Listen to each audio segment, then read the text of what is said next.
Mengapa Patrick Kluivert dianggap layak dipecat dari kursi pelatih timnas Indonesia? Kegagalan mencapai target utama jadi sorotan tajam.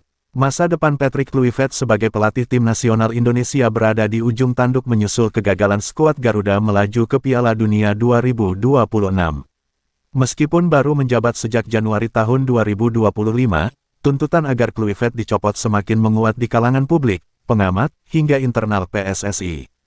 Berikut adalah beberapa alasan utama yang menjadi dasar tuntutan pemecatan Patrick Kluivert. 1. Kegagalan total mencapai target utama. Alasan paling krusial adalah kegagalan Kluivert membawa timnas Indonesia lolos dari fase keempat kualifikasi Piala Dunia 2026 zona Asia. PSSI mendatangkan pelatih berkelas dunia seperti Kluivert dengan harapan besar untuk mencetak sejarah baru di Piala Dunia. Namun, hasil di babak keempat sangat mengecewakan, di mana Indonesia menelan 2 kekalahan beruntun, misalnya, kalah dari Arab Saudi dan Irak membuat mimpi Piala Dunia kandas. Dalam sepak bola profesional, kegagalan mencapai target utama yang ambisius seringkali menjadi alasan kuat untuk pemutusan kontrak. 2. Statistik dan kinerja yang tidak memuaskan. Dilihat dari segi statistik, kinerja Kluivert bersama timnas Indonesia di ajang kompetitif dinilai tidak meyakinkan. Rasio kemenangan rendah, dalam total 8 pertandingan yang dipimpinnya, termasuk kualifikasi dan FIFA Matchday, Kluivert hanya mencatatkan 3 kemenangan, 1 seri, dan 4 kekalahan. Kebobolan yang tinggi, rata-rata kebobolan timnas di bawah asuhan Kluivert, terutama di kualifikasi Piala Dunia, menunjukkan kerentanan di lini pertahanan. Permainan, abu-abu, dan taktik yang naif, pengamat mengkritik skema permainan yang diterapkan Kluivert.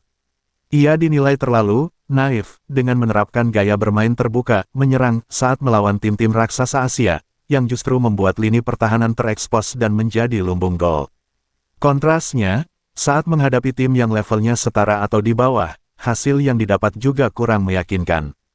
3. Kontras dengan harapan awal dan tingginya biaya.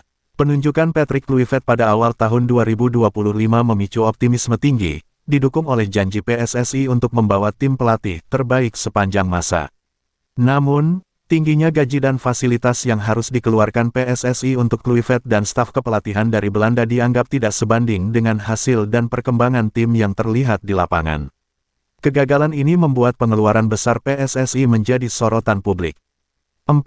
Kritik pedas dari pengamat sepak bola Belanda sendiri. Kritik tajam tidak hanya datang dari dalam negeri, tetapi juga dari pengamat sepak bola di negara asal Kluivert, Belanda. Beberapa pandit ternama di Belanda menyebut Kluivert dan asistennya tidak layak menangani timnas Indonesia, bahkan memprediksi pemecatan akan segera terjadi menyusul kegagalan ini. Hal ini semakin memperkuat pandangan bahwa kinerja Kluivert tidak sesuai dengan ekspektasi. Meskipun terdapat argumen yang meminta Kluivert diberi waktu lebih karena ia baru menjabat kurang dari setahun dan datang dalam situasi yang genting, desakan untuk segera mengevaluasi dan memecatnya kini menjadi suara mayoritas, khususnya setelah mimpi Piala Dunia 2026 dipastikan kandas. Keputusan akhir kini berada di tangan Komite Eksekutif (Exco) PSSI setelah menerima laporan evaluasi menyeluruh dari manajer timnas.